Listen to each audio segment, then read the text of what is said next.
এবার দুই ব্যক্তি চিন্তা করতেছে, আবু মুসলিম খাওলানি নামাজ আদায় করতেছে আর দুই মুসাফির মানুষ অপেক্ষা করতেছে।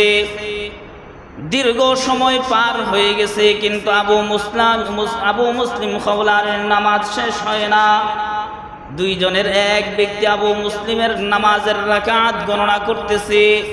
আবু মুসলিম খাওলানি নামাজে দাঁড়াইছে তো দাঁড়াইছে, একটানা 300 রাকাত নফল আদায় করে নামাজ শেষ করেছে। আবু মুসলিম খাওলানির কাছে দুই ব্যক্তি আসছে সাক্ষাৎ করার জন্য, দেখা করার জন্য। আসার পরে এবার সাধারণত কোনো মানুষকে তালাশ করার জন্য আগে তার বাড়িতে যায়, তাই না? আগে তার বাড়িতে যায়। তো গেছে আবু মুসলিম খাওলানির বাড়িতে গেছে। যাওয়ার পরে দেখতেছে আবু মুসলিম খাওলানি বাড়িতে নাই। তো এবার কোথায় গেছে জানি না, তবে তুমি যদি মসজিদে তালাশ করো তাহলে সেখানে তুমি তাকে পাইতে পারো। আবু মুসলিম খাওলানির তালাশি দুই মুসাফির চলে গেল পাশের বাড়ির পাশের মসজিদে। গিয়ে দেখে আবু মুসলিম খাওলানি সেই মসজিদে দাঁড়িয়ে দাঁড়িয়ে নামাজ আদায় করতেছে। এবার দুই ব্যক্তি চিন্তা করতেছে, আবু মুসলিম খাওলানি নামাজ আদায় করতেছে আর দুই মুসাফির মানুষ অপেক্ষা করতেছে। দীর্ঘ সময় পার হয়ে গেছে, কিন্তু আবু মুসলিম খাওলানির নামাজ শেষ হয় না। দুইজনের এক ব্যক্তি আবু মুসলিমের নামাজের রাকাত গণনা করতেছে। আবু মুসলিম খাওলানি নামাজে দাঁড়াইছে তো দাঁড়াইছে, একটানা 300 রাকাত নফল আদায় করে নামাজ শেষ করেছে। এই ছিল আবু মুসলিম আল খাওলানি রাহমাতুল্লাহ। আমাদের পক্ষে 10 রাকাত 20 রাকাত সাধারণত সালাতুত তাসবিহ যে আছে সেটা আদায় করার মতো মানুষ কম পাওয়া যাবে। এত লম্বা সময় 15 মিনিট 20 মিনিট আধা ঘন্টার মতো সময় লাগে, এত সময় ধরে নামাজ পড়া কি আমাদের পক্ষে সম্ভব? কিন্তু এই সকল বুজুর্গদের পক্ষে এটি সাধারণ বিষয় ছিল। এক মজলিসে 300 রাকাত নামাজ আদায় করার পরে দুই মানুষ তার সাথে সাক্ষাৎ করেছে। এত বড় বুজুর্গ মানুষ ছিল, প্রসিদ্ধ ছিল তার বুজুর্গি। শুধু তাই নয়, আরেক দিনের ঘটনা। ওই জমানায় বিশ্বের পরাশক্তি ছিল রোম আর পারস্য। তো হযরত আবু বকর রাদিয়াল্লাহু তাআলা আনহুর খেলাফতকারী কিছু মানুষ নবুয়তের দাবি করে বসছিল। তো আবু বকর রাদিয়াল্লাহু তাআলা আনহু তাদের সাথে যুদ্ধ করছেন, এদেরকে দমিয়েছেন। মিথ্যা নবুয়তের দাবিদার এই সকল মানুষদেরকে পরাজিত করছেন। তো যেই সকল যুদ্ধ হয়েছিল তখন তার মধ্যে একটা হলো রোমদের সাথে যুদ্ধ করা। এই রোমদের সাথে যারা যুদ্ধ করছে এদের মধ্যে একজন ছিলেন আবু মুসলিম খাওলানি রাহমাতুল্লাহি আলাইহি। আবু মুসলিম খাওলানি তার বাহিনী নিয়ে যুদ্ধের জন্য রওনা হয়েছে। সামনে বিশাল বড় এক নদী, নদীর মধ্যে নাই কোনো খেওয়াঘাট, নাই কোনো পারাপারের কোনো নৌকা ব্যবস্থা, কোনো কিছুই নাই। এবার আবু মুসলিম খাওলানি রাহমাতুল্লাহি আলাইহি তার সৈন্যবাহিনীদেরকে লক্ষ্য করে বলতেছে, ও সৈন্যবাহিনী, মুহাম্মদের উম্মত, তোমরা তো এই মুহূর্তে আটকে গেছো। নদীর ওই পারে সৈন্যবাহিনী, শত্রু বাহিনী তোমাদের জন্য অপেক্ষায় আছে। সুতরাং দেরি করা যাবে না, চলো আমার পিছনে পিছনে চলো। আবু মুসলিম খাওলানি আল্লাহর নাম নিয়ে বিসমিল্লাহ পড়ে তার ঘোড়া চালিয়ে দিয়েছে। তো ওই বাহিনী তার পিছনে পিছনে চলতে চলতে নদী পার হয়ে গেছে। বর্ণনাকারী বলতেছে যে আমরা নদী পার হয়ে গেছি, কিন্তু আমাদের ঘোড়ার খুরগুলো পর্যন্ত ভিজে নাই। নদী পার হওয়ার পরে এবার আবু মুসলিম খাওলানি জিজ্ঞাসা করতেছে, ও সৈন্যবাহিনী, নদী পার হওয়ার মধ্যে তোমাদের কোনো সমস্যা হয় নাই? তো কই না, সমস্যা হয় নাই। বলে তোমাদের কোনো কিছু হারায় নাই? বলে না, আমাদের কোনো কিছু হারায় নাই। এবার এক ব্যক্তি উঠে বলতেছে, আমার একটা মিখলাত, চামড়ার একটা থলি নদীর মধ্যে পড়ে গেছে। আবু মুসলিম খাওলানি বলতেছে, ঠিক আছে চলো আমার সাথে চলো। নদীর গভীরে যাওয়া লাগে নাই, কিছুক্ষণ যাওয়ার পরেই দেখে একটা খুঁটির মধ্যে সেই থলিটা ঝুলতেছে। আবু মুসলিম খাওলানি ছিলেন এত বড় বুজুর্গ মানুষ, এত বড় পাওয়ারফুল একটা মানুষ। এই পাওয়ার, এই বুজুর্গি এমনি এমনি আসে নাই, বরং দুনিয়া ত্যাগ দেওয়ার মাধ্যমে আসছে। যেই মানুষটা যত দুনিয়ার ভোগ বিলাসিতা ছেড়ে দিবে, সেই মানুষটার মধ্যে তত বেশি ঈমান আসবে, সেই মানুষটার মধ্যে তত বেশি আমল আসবে। আর যেই মানুষটা বিলাসিতা তালাশ করে বেড়াবে, দুনিয়ার সমৃদ্ধি তালাশ করে বেড়াবে, সেই মানুষটা ঈমান থেকে, আমল থেকে তত দূরে থাকবে। আবু মুসলিম খাওলানি রাহমাতুল্লাহি আলাইহি এত বড় বুজুর্গ মানুষ ছিল। ইয়ামানের মধ্যে আসওয়াদ আনাসি নামক এক মানুষ ব্যক্তি, মিথ্যা নবুয়তের দাবিদার, মিথ্যা নবুয়তের দাবি করে বসলো। আসওয়াদ আনাসি বলল, আমি হলাম যুগের নবী। নাউযুবিল্লাহি মিন যালিক। কিন্তু আমার নবীর পরে আর কোন নবী আসবে না, কিয়ামত পর্যন্ত আমাদের নবীর পরে আর কোন নবী আসবে না। কেউ যদি নবুয়তের দাবি করে তবে সে হবে মিথ্যাবাদী। সে হবে কি? মিথ্যাবাদী। আল্লাহর রাসূল হাদিসের মধ্যে বলছেন যে আমার পরে সালাসুনা কাযযাবুন, আমার পরে 30 জন মিথ্যা নবুয়তের দাবিদার আসবে। হে আমার উম্মতেরা, তোমরা সাবধান থাকবে। তার মধ্যে একটা ছিল আসওয়াদ আনাসি, ইয়ামান দেশের মধ্যে সে নবুয়তের দাবি করে বসলো। তো আবু মুসলিম খাওলানি রাহমাতুল্লাহি আলাইহি, উনি তো পাক্কা মুসলমান, তিনি তো মিথ্যা নবুয়তের দাবির বিরুদ্ধে যখন তিনি প্রচার প্রসার করতেছে, তখন ঠিক ওই মুহূর্তে আসওয়াদ আনাসি নামক কাযযাব, মিথ্যাবাদী দাজ্জাল, সে চিন্তা করলো যে এই মানুষটা যদি আমার বিরুদ্ধে দাঁড়ায় তবে আমি সফল হতে পারবো না আমার কাজের মধ্যে। সুতরাং এই মিথ্যা নবুয়তের দাবিদার আসওয়াদ আনাসি আবু মুসলিম খাওলানিকে তার বাহিনীর মাধ্যমে ধরে আনার পর বলতেছে, ও আবু মুসলিম খাওলানি, তুমি আমার দলে চলে আসো, আমার বিরুদ্ধাচরণ করা বন্ধ করে দাও। আবু মুসলিম খাওলানি বলে, আমার জীবন চলে যেতে পারে কিন্তু তোমার দলভুক্ত আমি কোনোদিন হব না। আমার নবী হলো সর্বশেষ নবী, কারণ আল্লাহর রাসূল বলে দিয়ে গেছেন, আনা খাতামুন নবিয়্যিন লা নাবিয়্যা বা'দি, আমি হলাম সর্বশেষ নবী, আমার পরে আর কোনো নবী আসবে না। এমনকি হযরতে ওমর রাদিয়াল্লাহু তাআলা আনহুর সম্পর্কে আল্লাহর রাসূল বলেন, লাউ কানা বা'দি নাবিয়্যা, যদি আমার পরে কোনো নবী থাকতো, নবী হইতো, তবে সেই নবীটা হইতো ওমর। ওমর এত বড় একজন মানুষ, এত শ্রেষ্ঠত্ব যোগ্যতা সম্পন্ন একটা মানুষ, নবীজি বলেন আমার পরে কোনো নবী তো আসবে না, যদি নবুয়তের দরজা খোলা থাকতো তবে সেই নবীটা হইতো কে? ওমর রাদিয়াল্লাহু তাআলা। আবু মুসলিম খাওলানি রাহমাতুল্লাহি আলাইহি বলতেছে, আমার জীবন যাইতে পারে কিন্তু তোমার মতো মিথ্যাবাদীকে কোনোদিন আমি স্বীকৃতি দিব না।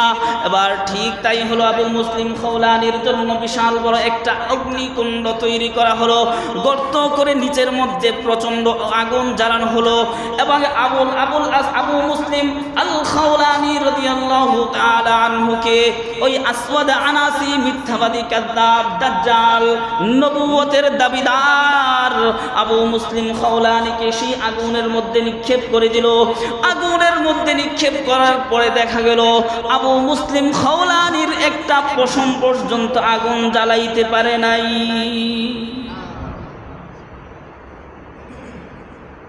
এটাই হলো ইতিহাসের এমন একটা বিষয়, ঘটনা যেটা প্রসিদ্ধ হাদিসের কিতাব, ইতিহাসের কিতাব, এই ঘটনাটা খুব প্রসিদ্ধ একটা ঘটনা। এবং এই ঘটনার মাধ্যমে আল্লাহ তাআলা প্রমাণ করে দিয়েছেন পূর্ববর্তী নবীদের মধ্যে যেই মুআজিজা ছিল সেই কারামাত আখির নবীর উম্মতের মধ্যেও আল্লাহ তাআলা দেখাইছে। সুবহানাল্লাহ। ইব্রাহিম আলাইহিস সালাতু ওয়াস সালামকে নমরুদ তার বাহিনী আগুনের মধ্যে ফেলেছিল, কিন্তু আগুন ইব্রাহিম আলাইহিস সালাতু ওয়াস সালামের একটা পশম পর্যন্ত জানান নাই। কিন্তু আখিরি নবীর উম্মত আবু মুসলিম খাওলানি রাহমাতুল্লাহি আলাইহি এমন এক বুজুর্গ মানুষ ছিল, আল্লাহর ওলি ছিল। এই আবু মুসলিম খাওলানি আগুনে ফালানোর পরে আগুন এই আল্লাহর ওলির একটা পশম পর্যন্ত জ্বালায় নাই। এই ঘটনা দেখার পর আসওয়াদ আনাসি বলতেছে, তার শাগরেদরা অনুসারীরা বলতেছে যে আপনি যদি এই মানুষটাকে এই দেশে রাখেন তবে আপনি সফল হতে পারবেন না। এবার আসওয়াদ আনাসি এই জন্য আবু মুসলিম খাওলানি রাহমাতুল্লাহি আলাইহিকে দেশান্তর করে দিলেন। আবু মুসলিম খাওলানি সেই ইয়ামান থেকে রওনা হয়ে গেলেন। হযরতে আবু বকর রাদিয়াল্লাহু তাআলা আনহুর খেলাফত চলছিল। মদিনা মুনাওয়ারায় যেই মাত্র মসজিদে নববীর মধ্যে ঢুকলেন, হযরত ওমর রাদিয়াল্লাহু তাআলা আনহু দেখেই চিনে ফেললেন এটাই হলো আবু মুসলিম খাওলানি। আবু মুসলিম খাওলানিকে জিজ্ঞাসা করতেছে, ও পথিক মুসাফির, তুমি কে? মিন আইনা আনতা, কোন জায়গা থেকে এসেছো? আবু মুসলিম খাওলানি বলতেছে মিনাল ইয়ামান, ইয়ামান থেকে এসেছি।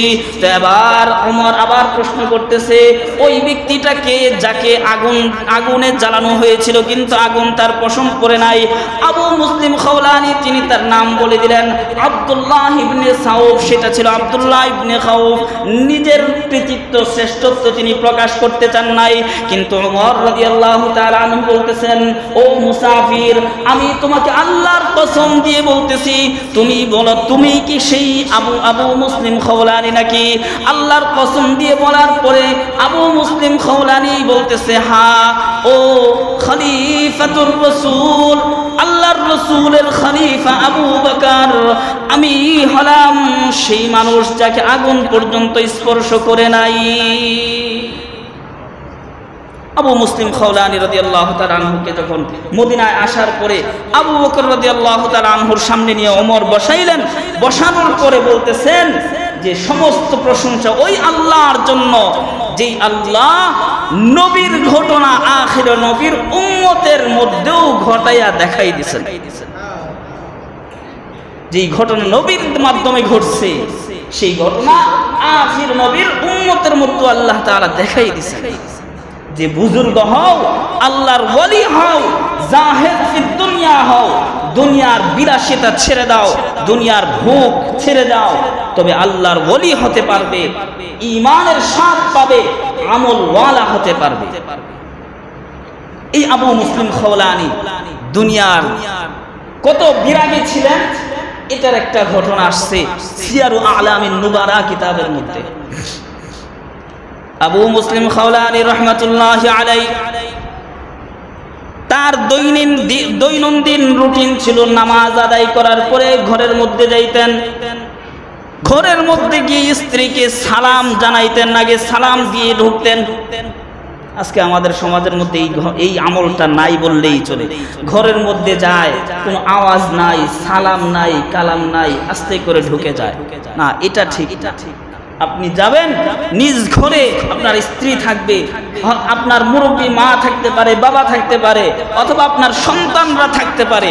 আপনি ঘরে ঢোকার সময় সালাম দিয়ে ঢুকবেন, তবে এর মাধ্যমে একটা সুন্নাহ জিন্দা হবে। আবার সাথে সাথে আপনার থেকে আপনার সন্তানরাও এটা শিখবে, ঘরে ঢুকতে সালাম দিয়ে যাওয়া। আবু মুসলিম খাওলানি ঘরে ঢুকতেন, সালাম দিয়ে ঢুকতেন। আর যখন ঘরের মধ্যে যাইতেন, দৈনন্দিন রুটিন ছিল তার স্ত্রী তাকে স্বাগত জানাইতো এবং তার জামা খোলার পরে সেটা নিয়ে ভাঁজ করে রেখে দিত। কিন্তু হঠাৎ করে একদিন আবু মুসলিম খাওলানি মাগরিবের নামাজ আদায় করার পরে ঘরের মধ্যে ঢুকলেন। ঘরের মধ্যে ঢোকার পরে সালাম দিলেন, দেখলেন কারো কোনো সারা শব্দ নাই। আরো ভিতরে গিয়ে দেখেন তার স্ত্রী চিন্তিত আর মর্মাহত অবস্থায় বসে আছে। মাটির মধ্যে একটা লাঠি দিয়ে আঁকাআঁকি করতেছে, চিন্তিত আর পেরেশান অবস্থায়। আবু মুসলিম খাওলানী রহমাতুল্লাহি আলাইহি কি বলতেছে, মালাক, ও আমার স্ত্রী তোমার কি হইল? অন্যদিন তো তুমি দরজার সামনেই থাকতে, আমাকে স্বাগত জানাইতে, সালামের জবাব দিতে, আমার পোশাক নিয়ে যেতে। আজকে তুমি কেন এভাবে বসে আছো চিন্তিত আর বিষণ্ণ হয়ে? স্ত্রী বলতেছে, আপনার তো মুআবিয়া রাদিয়াল্লাহু তাআলা আনহুর কাছে অনেক বড় মর্যাদা আছে, আমাদের ঘরে কোনো খাদেম নাই, ঘরে কোনো খাবারের তেমন কোনো ইন্তজাম নাই। আপনি যদি মুআবিয়া রাদিয়াল্লাহু তাআলা আনহুর কাছে কিছু চাইতেন, একটা খাদেম চাইতেন, তবে মুআবিয়া রাদিয়াল্লাহু তাআলা আনহু রাষ্ট্রীয় কোষাগার থেকে আপনার জন্য একটা খাদেমের ইন্তজাম করে দিত। ঠিক ওই মুহূর্তে এই কথা শোনার পরে আবু মুসলিম খাওলানী রাহমাতুল্লাহি আলাইহি সাথে সাথে বলতেছে, আল্লাহুম্মা মান আফসাদা আলাইয়া ইমরাতি ফাআমি বাসারাহু। ওগো আল্লাহ, আমার স্ত্রী তো এমন কথা বলার মতো মানুষ নয়। যদি কোনো মানুষ আমার স্ত্রীকে এমন পরামর্শ দিয়ে থাকে, যেই মানুষটা আমার স্ত্রীকে এমন দুনিয়াদারির বিলাসিতার পরামর্শ দিয়েছে, সেই মানুষটাকে তুমি অন্ধ বানিয়ে দাও, সেই মানুষটাকে তুমি অন্ধ বানিয়ে দাও। ঠিক এই মুহূর্তেই দেখা গেল হযরতে আবু মুসলিম খাওলানী রাহমাতুল্লাহি আলাইহি ঘরের মধ্যে প্রদীপ জ্বালানো ছিল, আর এই ঘরের মধ্যেই আবু মুসলিম খাওলানীর আগে পাশের আরেক মহিলা এসে তার স্ত্রীকে এমন পরামর্শ দিয়েছিল। সেই মহিলা পাশেই বসা ছিল, কিন্তু হঠাৎ করে দেখে তার চোখ অন্ধ হয়ে যাচ্ছে, অন্ধকার হয়ে যাচ্ছে। সেই মহিলা আবু মুসলিম খাওলানীর স্ত্রীকে বলতেছে, কি ব্যাপার, তোমরা তোমাদের ঘরের বাতি বন্ধ করে দিয়েছো কেন? স্ত্রী বলতেছে, না, আমরা তো আমাদের ঘরের বাতি বন্ধ করি নাই। এরপরে সেই মহিলা টের পাইছে আসলে আবু মুসলিম খাওলানী যেই বদদোয়া করেছে, সেই বদদোয়া তার গায়ে লেগে গিয়েছে। সেই বদদোয়ার কারণে সেই মহিলাটা অন্ধ হয়ে যাচ্ছে। তো সাথে সাথে ওই মহিলা আবু মুসলিম খাওলানীর কাছে এসে মাফ চাচ্ছে, ক্ষমা চাচ্ছে, আর বলতেছে, আমি ভুল করছি, অন্যায় করছি, আবার একটু আল্লাহর কাছে দোয়া করেন যেন আল্লাহ তাআলা আমার দৃষ্টিশক্তি আবার ফিরিয়ে দেয়। তো আবু মুসলিম খাওলানী তিনি আল্লাহর কাছে দোয়া করলেন। সেই মহিলার ক্ষমা চাওয়া দেখে দয়া হলো, আল্লাহর কাছে দোয়া করছে, দোয়ার বরকতে আল্লাহ তাআলা তার দৃষ্টি আবার আগের মতো ফিরিয়ে দিয়েছে। এই যে বুজুর্গ আবু মুসলিম খাওলানী রাহমাতুল্লাহি আলাইহি, তার সবচেয়ে বড় হাতিয়ার ছিল দুনিয়ার বিলাসিতা, ভোগ, এগুলো ছেড়ে দেওয়া, এগুলো ছেড়ে দেওয়া, ভোগ বিলাসিতা ছেড়ে দেওয়া। আজকে আমরা এই ভোগ বিলাসিতার জন্য পাগল হয়ে আছি। আমরা আমাদের সন্তানদেরকেও ভোগ বিলাসিতা শিক্ষা দিচ্ছি, ত্যাগ শিক্ষা দেই না, সবর শিক্ষা দেই না, ক্ষুধার্ত অবস্থায় থাকাটাকে শিক্ষা দেই না।